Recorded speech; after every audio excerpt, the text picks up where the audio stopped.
지난 시간에 전도서 기자가요,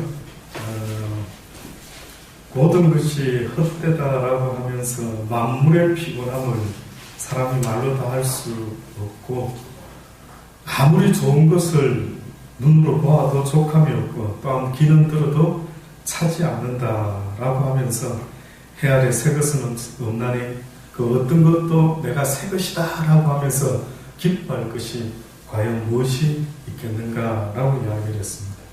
뿐만 아니라 마음을 다하며 지혜를 써서 하늘 아래에서 행하는 모든 일들을 한번 궁구하며 살핀즉 이는 한마디로 말하면 괴로운 것이니 하나님이 인생들에게 주사 수고하게 하신 것이다 라고 이렇게 깨달음을 얻어들었죠. 전도서 기자가 말하는 이 모든 것들은 지난 시간에도 말씀드렸습니다만은요, 하나님이 에덴 동산을 만드시고 아담에게 이것을 다스리고 정복하고 충만하라 했던 그 축복의 땅 이야기를 하는 게 아니라고 했습니다. 아담과 하와가 범죄한 이후로 한마디로 죄로 말미암아 인간의 삶이 얼마나 무너져 버리고 말았는가라는 것을요, 단적으로 증거를 해주고 있는 것입니다.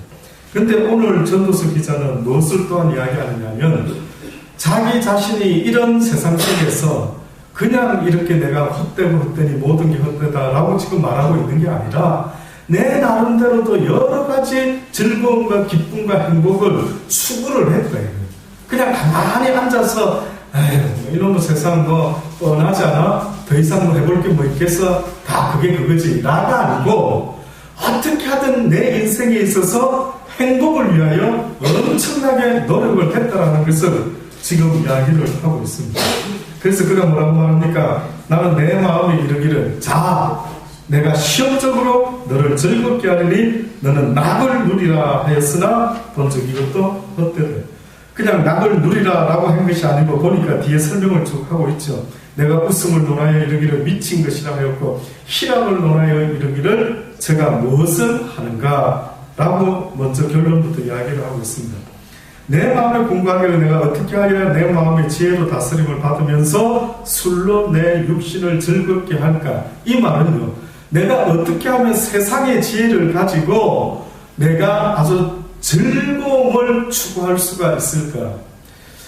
여러분 혹시 이런 생각 안 해보셨습니까? 저는 이런 생각이 갑자기 들더라고요. 그게 뭐냐면요, 가만히 있어봐.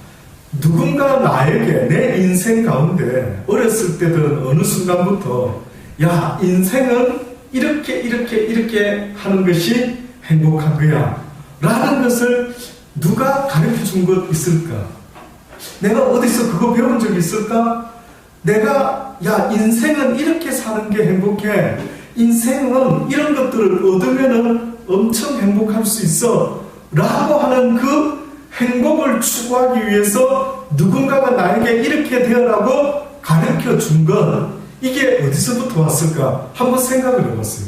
제가 하나님을 알기 전에 내 육신이 어떻게 보면 본능적으로 어떤 누군가로부터 듣고 보면서 이러면 행복하겠는데? 라고 하는 그거, 이게 어디서 혹시 출처가 어딘지 한번 생각해 보신 적 있습니까?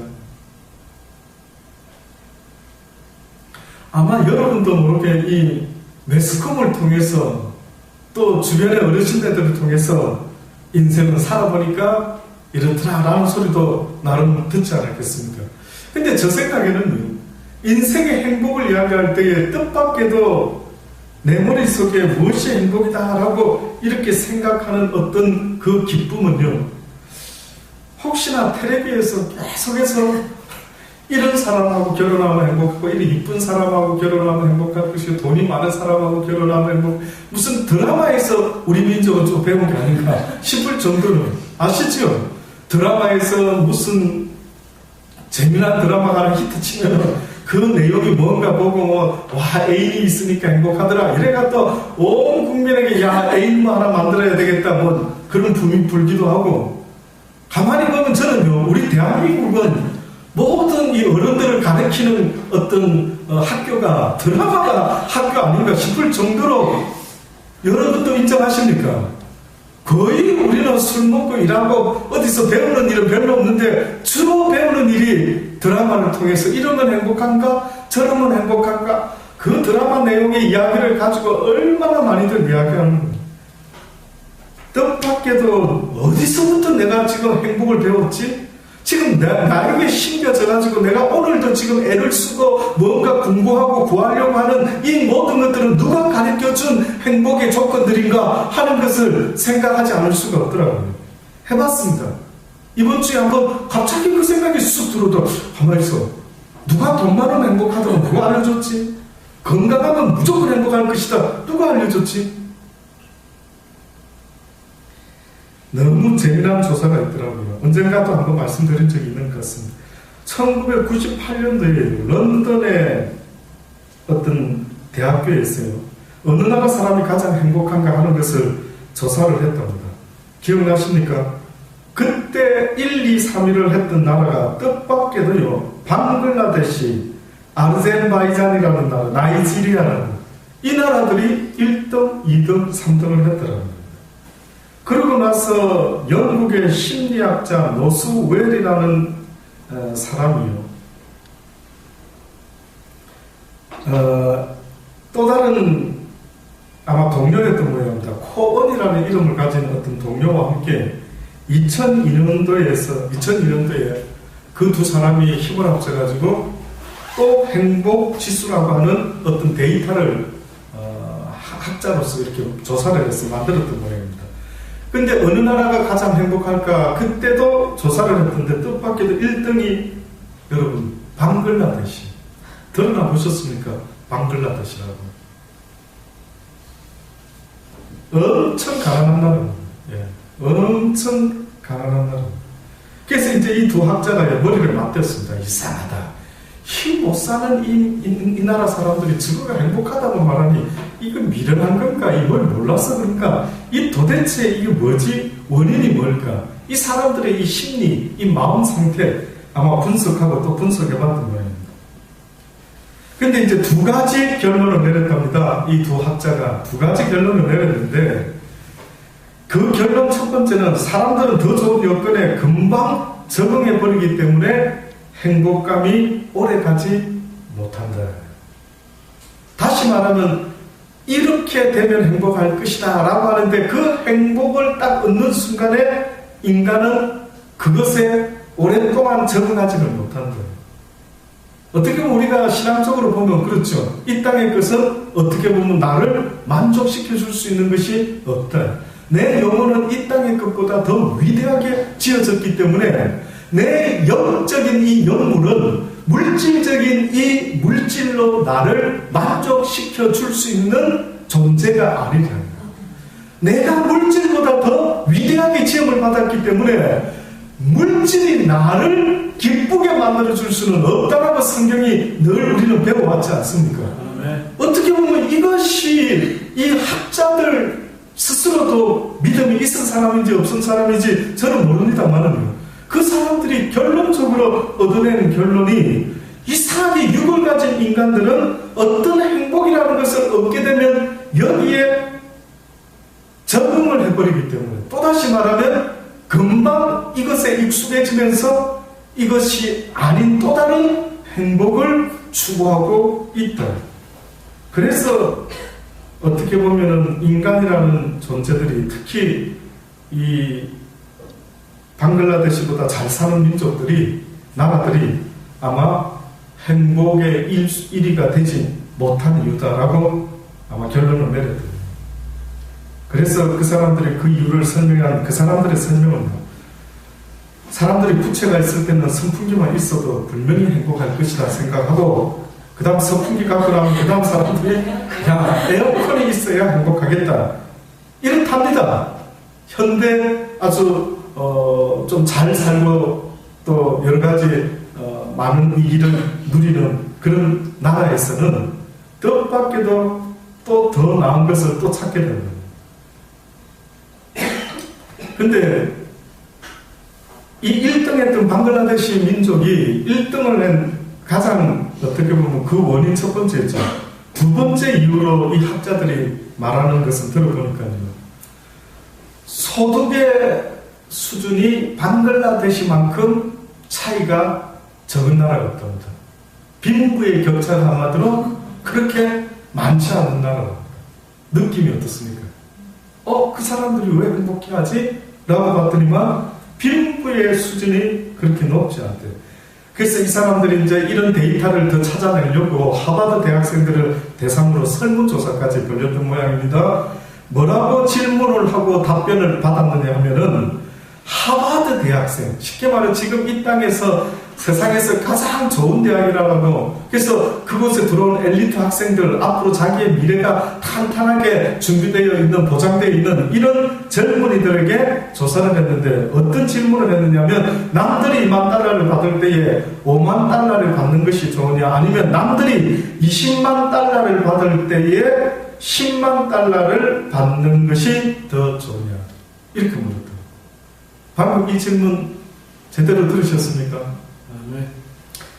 남들이 2만 달러 받을 때 5만 달러 받는 것이 좋으냐, 아니면 남들이 20만 달러 받을 때 10만 달러를 받는 것이 더 좋으냐.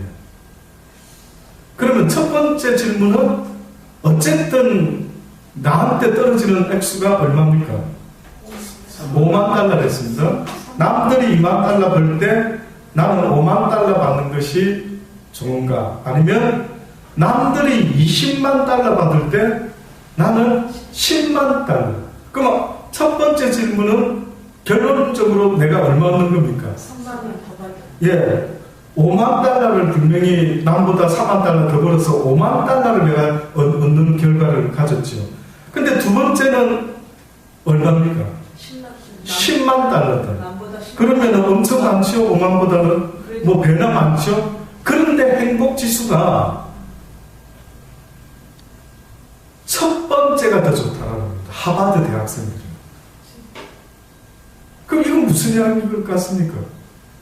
분명히 남들이 20만 갔든 말든 일단 나한테 떨어지는 게 10만이면은 앞에 5만보다 훨씬 감사가 더블로 돼야 되는데, 무슨 말이냐면 비교를 해가지고 다른 놈들이 나보다 적게 받고 내가 그 놈들보다 조금 더 많이 받는 게 더 행복하지, 다른 놈들은 20만 달러를 받는데 내가 그 놈들보다 반만 받나, 이럴 때 나 열받아서 못 산다. 꼭 우리나라 속담 중에 뭡니까? 사촌이 너를 사고 탕을 사면 배가 아프다, 못 견딘다, 괴롭다, 내가 사야 된다. 뜻밖에도 이 두 학자가 학문적으로 과학적으로 인간의 이 심리와 이 행복지수를 어떤 식으로든 뭐에 달려있는가 싶어가지고 그렇게 조사를 해봤더니만 뜻밖에도 뭡니까? 뜻밖에도 행복이라고 하는 것이 분명히 남과 비교할 수 있는 부분이 아닌데도 불구하고 우리는 남과 비교함으로 어떤 기준과 어떤 해석을 통해서 내가 행복하다, 행복하지 않다라는 것을 정하고 있더래요. 실질적인 거하고 상관이 없더래요.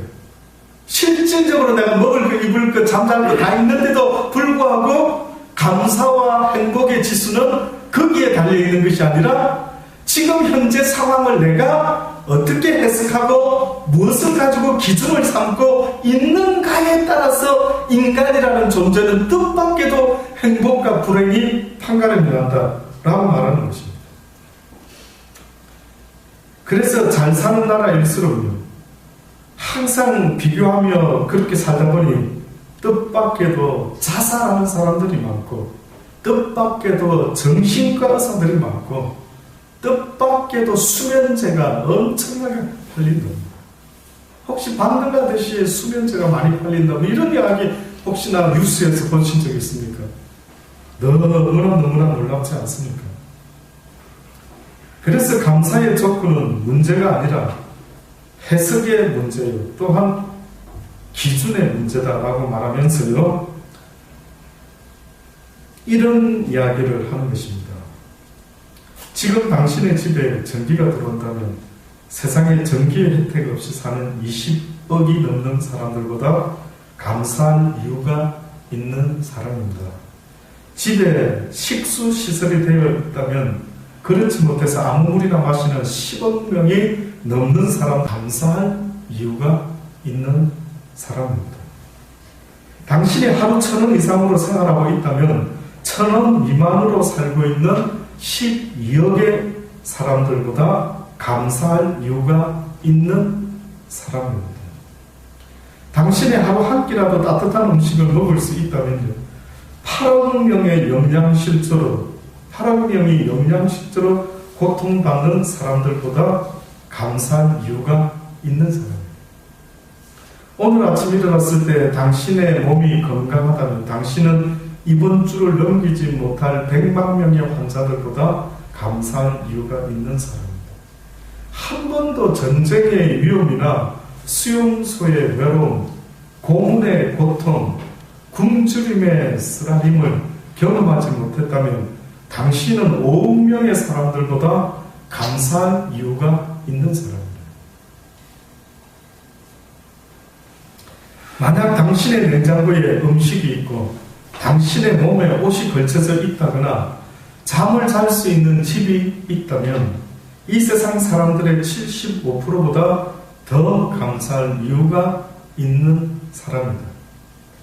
당신의 은행에 그리고 지갑에 약간의 돈이 있고 어딘가 작은 접시에 동전을 모았다면 이 세상의 8% 안에 드는 감사할 이유가 있는 부자다. 두 부모가 아직 살아계시고 지금 혼자가 아니라면 보기 드물게 감사할 이유가 있는 사람입니다. 글을 읽을 줄 안다면 글을 읽을 줄 모르는 20억 명보다 감사할 이유가 있는 사람입니다. 이게 그 결론입니다. 동의하십니까? 네. 동의가 되십니까? 네. 저도 이것을 한번 이렇게 보면서요, 다시 한번 내 자신을 돌아봤습니다. 아, 그렇다. 지금 내 주변에서 잘 못 본다고 해가지고요, 지금 이 땅에 수많은 사람들이, 우리가 잘 아는 그런 아프리카의 아이들이 죽어가는 이야기는 나는 좀 듣고는 있지요.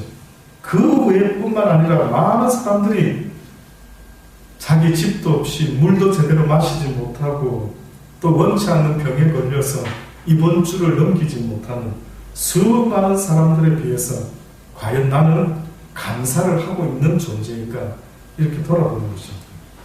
그러나 저는 이것을 볼 때에 이런 것 때문에 감사하다라고 말하기보다 저는 더 큰 감사의 조건이 있다면 뭘까요?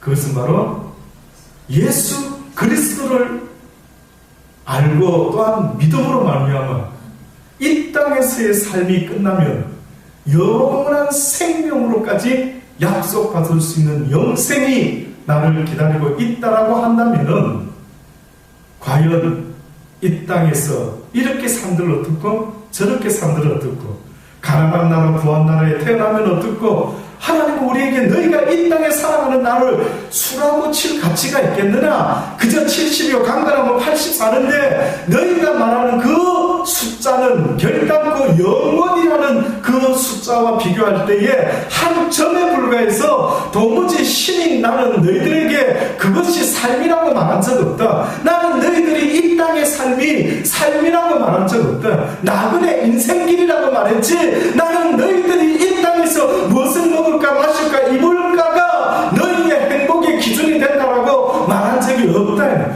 오직 예수 그리스도를 알지 못하면 너희가 이 땅에서의 80의 삶도 결국은 어떻다는 것입니까? 헛되고 헛되니 모든 것이 헛되다. 전도서 기자가 말하고 있는 모든 행복을 내가 찾아서 구해보고 또 행복해보려고 애를 쓰고 애를 썼지만은 얼마나 애썼는지 아시지 않습니까? 얼마나 애썼다고 합니까? 나의 사업을 크게 하였느라 너무 실감나더라고요. 저는 이 이야기를 읽으면서 와, 어째 우리 지금 이 시대와 이렇게 똑같을까? 나의 사업을 크게 하였노라. 내가 나를 위하여 집들을 짓고 포도원을 심으며 여러 동산과 과원을 만들고 그 가운데 각종 과목을 심었으며 너무 똑같지요. 우리가 이 땅에 돈 좀 있고 하면은 누구나가 한번 해보고 싶은, 이렇게 만들어서 살면 너무 행복할 것이야. 누가 가르쳐 줬는지 모르지만 그 행복을 쫓아서 하는 그 모습이 너무 비슷합니다. 수목을 기르는 살림에 물 주기 위하여 못을 팠으며 노비는 사기도 하고 집에서 나게도 함이었으며 나보다 먼저 예루살렘에 있던 모든 자보다 소와 양떼의 소유를 많게 했고 은금과 왕들의 보배와 여러 부의 보배를 쌓고 또 노래하는 남녀와 인생들이 기뻐하는 처와 첩첩을 많이 두고 오늘 우리 시대에 막 떡하면 파티를 열면서 노래하는 가수를 불러가지고 파티를 열고 하는 그와 같은 이야기를 하고 있는 것입니다. 그리고 뿐만 아니라 첩첩을 많이 두었다. 그 당시 때에 막 부자들은 할 수만 있다면 능력껏 수많은 첩첩을 두고 아마 막 인생으로서는 막 해볼 수 있는 걸 다 해본 거예요.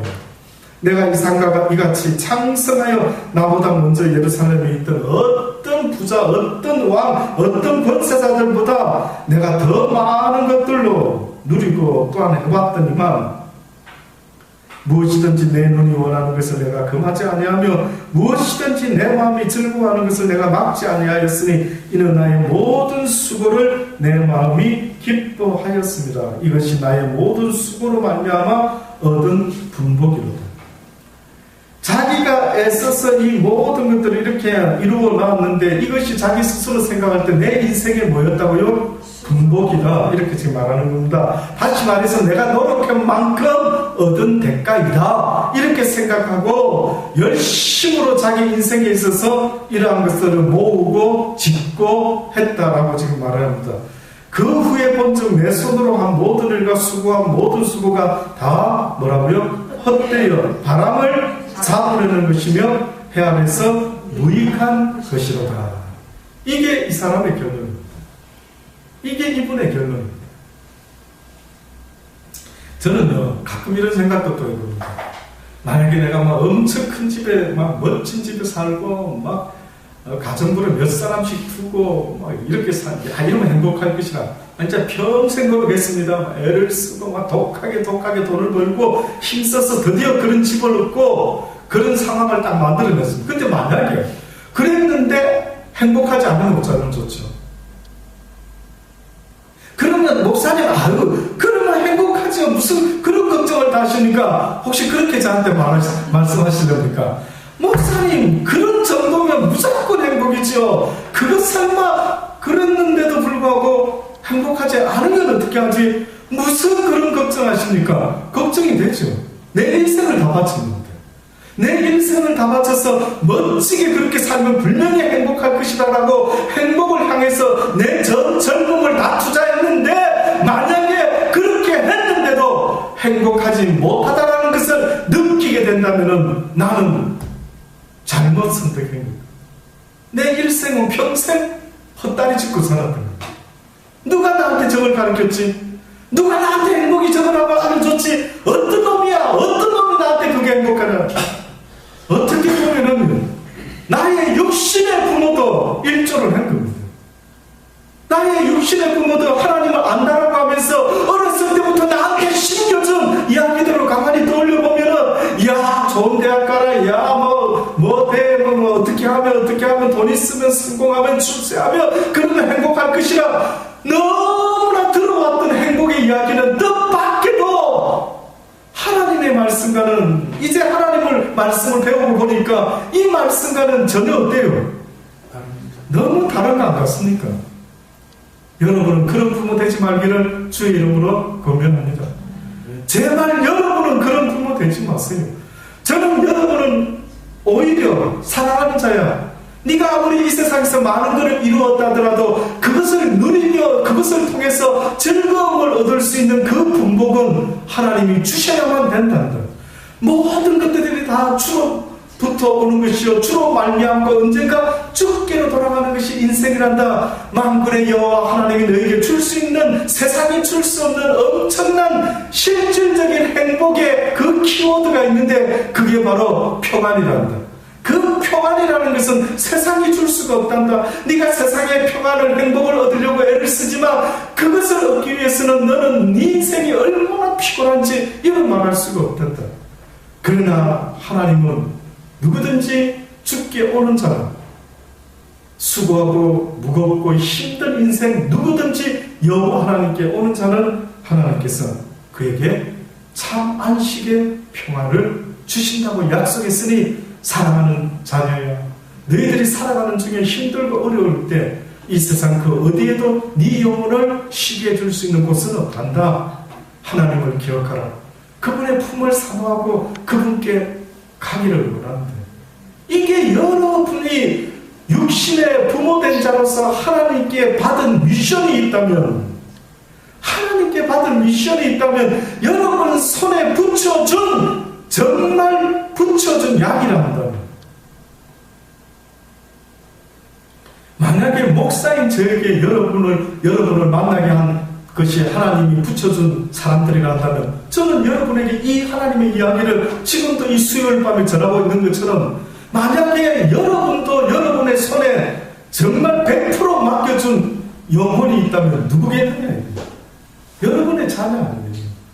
육신의 자녀는 그래도 바깥에서 놀다가 밤만 되면 배고프면 꾸역꾸역 찾아서 들어오지 않느냐? 손에 붙여줬대. 그들에게 알려주라고.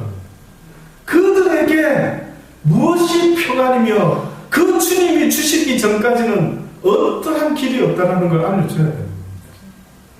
그래서 수고하고 무거운 짐진 자들아 다 내게로 오라. 내가 너희를 어떻게 한다고요? 편히 쉬게 하겠다. 참 안식을 주겠다. 골로새서 3장에 우리가 보았던 말씀입니다. 15절로부터 보면 그리스도의 평강이 너희 마음을 주장하게 하라. 평강을 위하여 너희가 한 몸으로 부르심을 받았느니 또한 너희는 감사하는 자가 되라. 평강과 무엇이 한 세트인지 아십니까? 감사입니다. 감사. 다시 말하면 그리스도께서 우리에게 샬롬, 제자들에게 나타나셔서 너희들에게 평강이 있을지어다 라고 했을 때 그 평강이 모든 이들의 것이 아니다.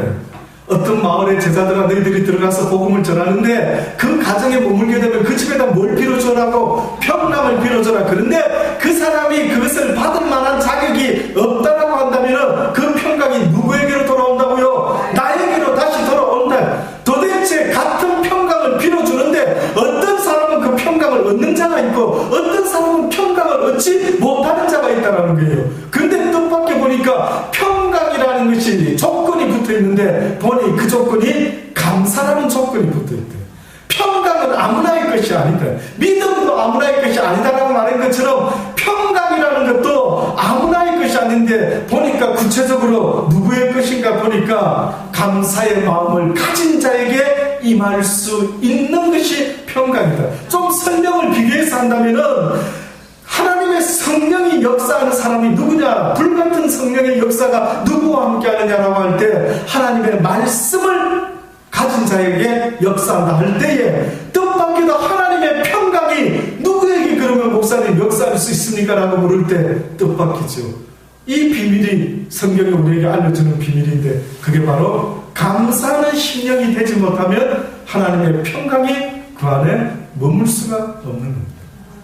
이 말이 저 말인지 성경에 있는 말인지 볼까요? 방금 읽었던 이 말씀 이어서 봅니다. 그리스도의 평강이 너희 마음을 주장하게 하라.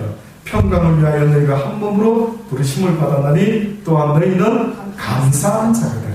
그리스도의 말씀이 너희 속에 풍성히 거하여 모든 지혜로 피차 가르치며 권면하고 시와 찬미와 신령한 노래를 부르며 마음에 감사함으로 하나님을 찬양하고, 결국은 그리스도의 말씀이 너희 속에 풍성하게 거하게 됨으로 말미암아 모든 지혜로 피차 가르치고 권면하는 일이 생기고 또 시와 찬미와 신령한 노래를 부르게 되고 마음에 감사함으로 어떻게 한다고요? 하나님을 찬양한다. 그래서 성경에서 말하는 하나님을 찬양한다 할 때 딱 두 가지 표현밖에 없음을 잊지 마십시오. 여호와를 찬양하는 것과 여호와께 감사로 찬양하는 것, 이 두 가지밖에. 신기하죠? 그래서 여호와를 찬양하는 것이 히브리서 기자가 뭐라 했습니까? 그게 바로 찬미의 제사다, 이렇게까지 말했어요. 그리고 또 뭐라고 말했습니까?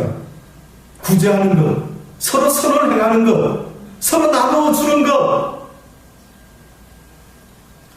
여러분, 누구의 누구에게 뭘 나눈다 할 때 누가 나눌 수 있는 줄 아십니까? 물론 흉내내는 사람이 있습니다. 근데 여러분, 성경이요, 나눌 수 있는 마음을 뭐라고 정의하고 있느냐면 감사하는 마음입니다. 감사가 충만한 자가 이 감사를 나눕니다. 신기하죠? 억지로 흉내내는 것도 있지만은요, 정말로 내가 뭐가 감사해요. 쉽게 말하면 누가 나한테 목사님 떡 좀 드십시오라고 하면 떡이 엄청 생겼어요. 어머나, 이 많은 떡, 이거 나누게 된대요. 이거 혼자 욕심쟁이 아니고서야 뭐 이거 혼자 어떻게 이거 떡이 아주 질릴 정도로. 저도요, 그 시드니에서 제가 언젠가 한번 말씀드린 적, 어느 날 제가 아는 어느 집사님이, 젊은 집사님이 저희 집에 잠깐 머물게 되었던 적이 있었습니다. 그때 이제 어디로 떠나야 돼서 그분이 있으면서 아르바이트를 잠깐 했는데 떡 공장에서 떡 딜리버리, 떡 배달을 했던 겁니다. 그 떡 배달하고 남는 거나 어제 했던 거 멀쩡한 건데 떡을 갖고 오는 거. 제가 지금 생각해보니까 그래도 떡은 별로 안 좋아했는데요. 그 떡이 매일같이 쌓이기 시작하는데요. 처음에는 이걸 어떻게 오래오래 두고 먹을까? 그래서 저 어떤 생각까지 나는 줄 아십니까? 떡을 말려가 튀겨 먹어야 되겠다. 이런 뭐 대단한 생각까지 하면서요. 그 많은 떡이 저녁만 되면 갖고 오면은 그 베란다 뒤에 앉아가지고요. 떡을 썰었습니다. 한석봉이 어머니같이 떡을 썰어가면서 요거 두고두고 떡을 내가 엄청 먹어봐야지. 이런 생각도 해봤는데 어느 정도로 떡이 와야 되는데 넘치는 겁니다. 어떻게 할까요? 나누게 됩니다. 감사라는 게 그런 거랍니다.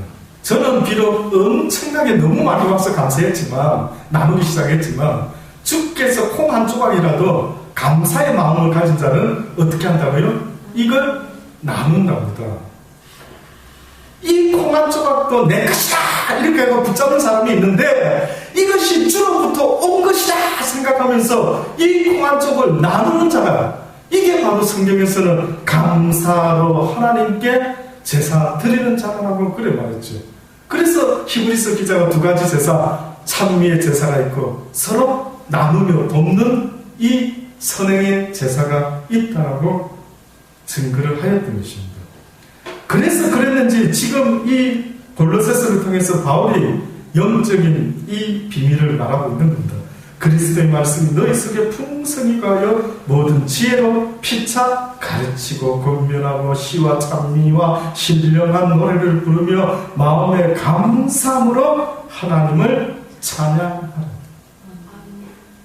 마지막에 이겁니다. 방언 찬양도 있고 다 있을 수 있습니다. 그러나 더 중요한 게 뭔지 아십니까? 100마디에 알아듣지 못하는 방언 기도보다 뭐가 중요하다고요? 몇 마디 안 되더라도 내 마음의 신령과 진정을 담아서 하나님께 드리는 기도가 하나님이 뭘 했습니까? 내가 받을 만한 기도를 했죠. 그런데 이 지금 바울이 맨 마지막에 이런 찬양 저런 찬양 이렇게 저렇게 하나님의 말씀을 통해서 어떤 성령의 은사들이 나타나기도 하고 영적인 일이 벌어지기도 한다. 그런데 이 모든 것 가운데 마지막으로 표현하는 것이 마음의 감사함으로 하나님을 찬양하고 또 무엇을 하든지 말해나 이래나 다 주 예수의 이름으로 하고 그를 힘입어 하나님 아버지께 감사하라.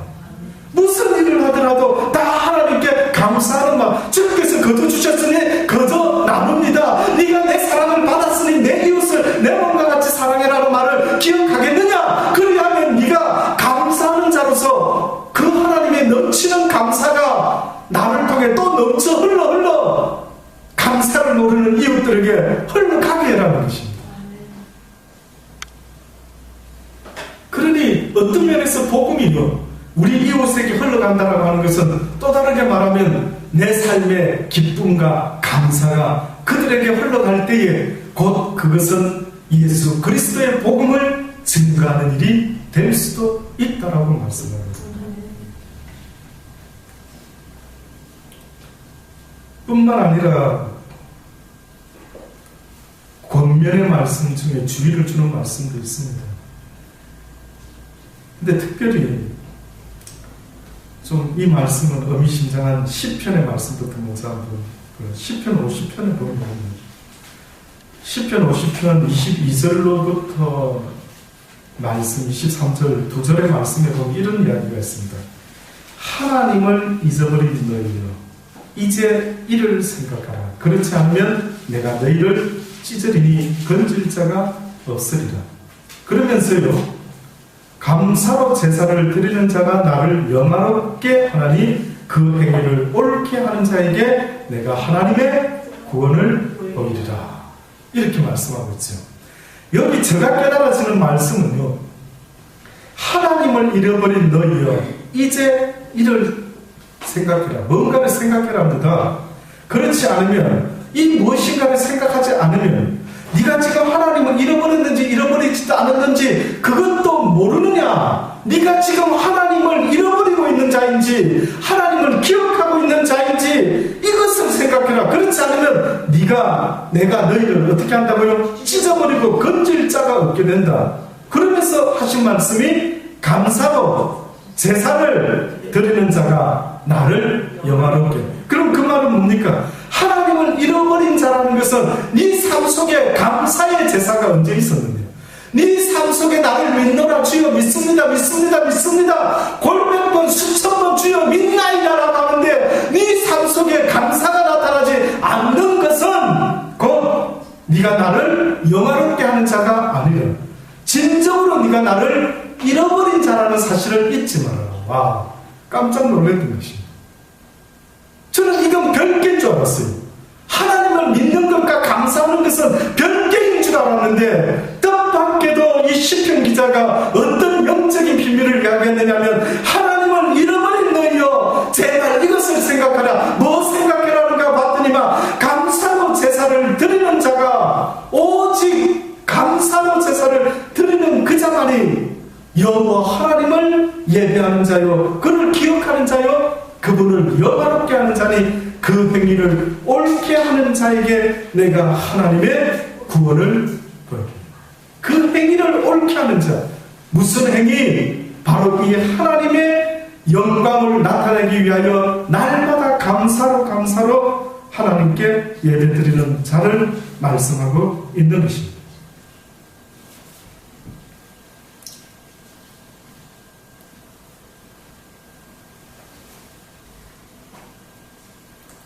인도의 시성이라고 하는 타고르, 저도 대학 시절에 좀 그 사람의 책을 한 번쯤 읽어봤습니다.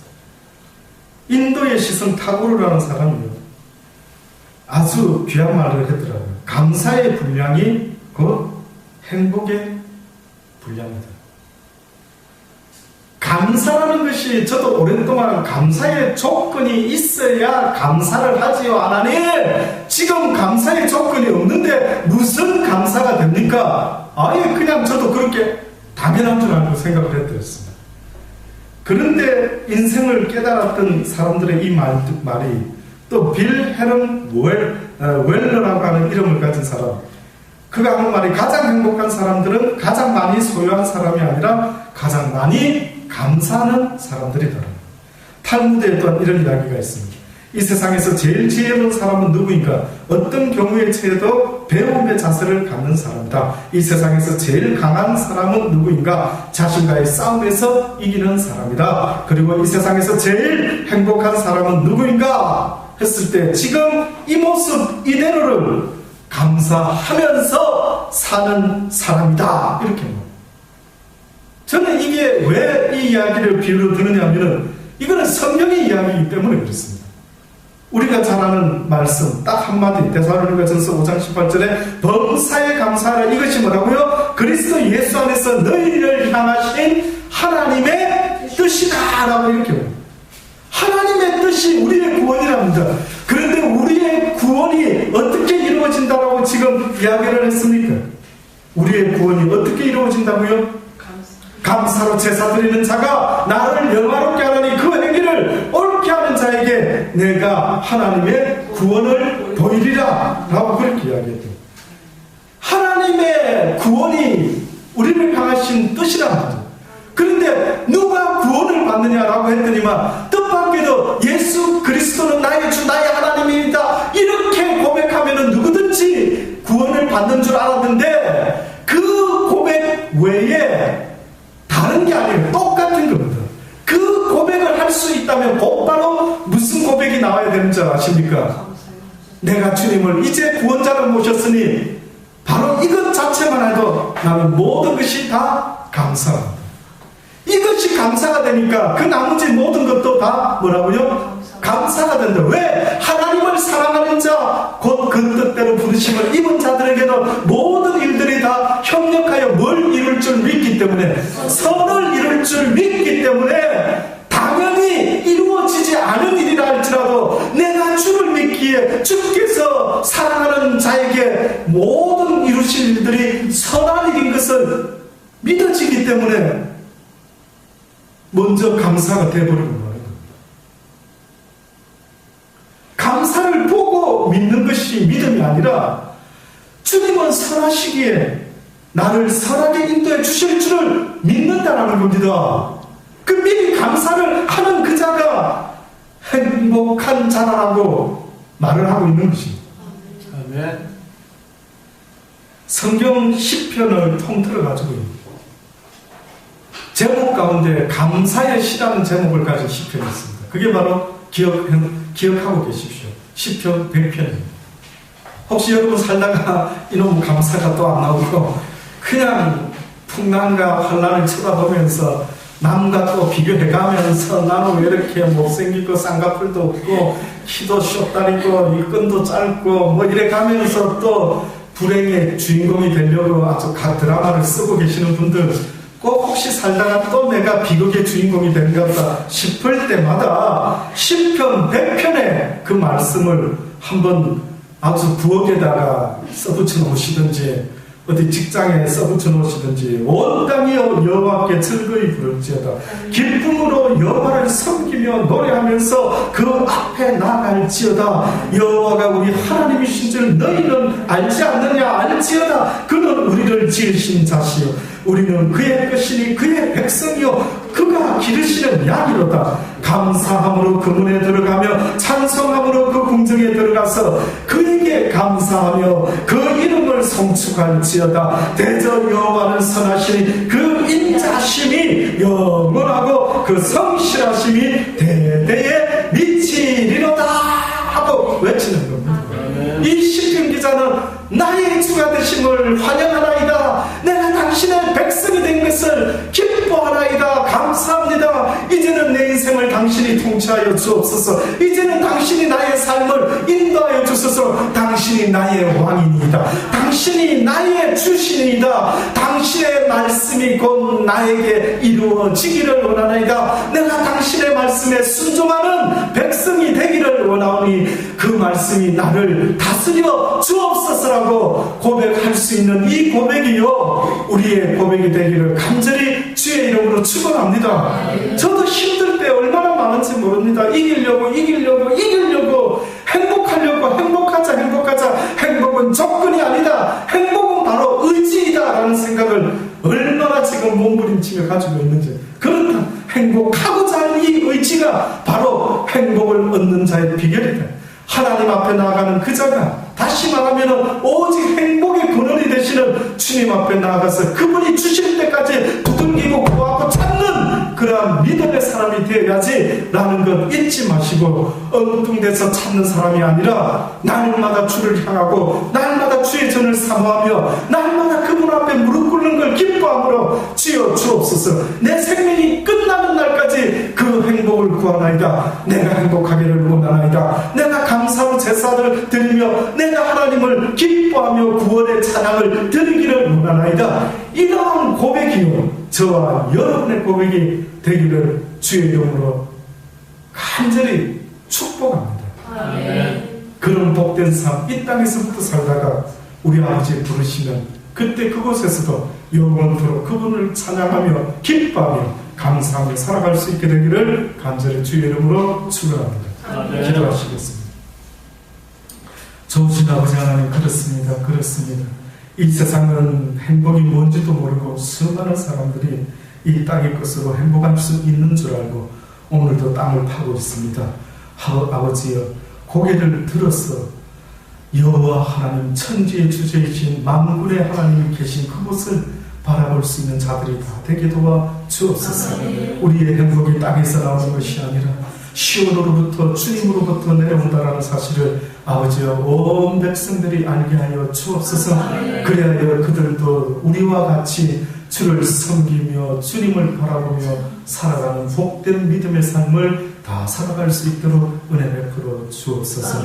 예수님의 이름으로 감사하며 기도합니다. 아멘.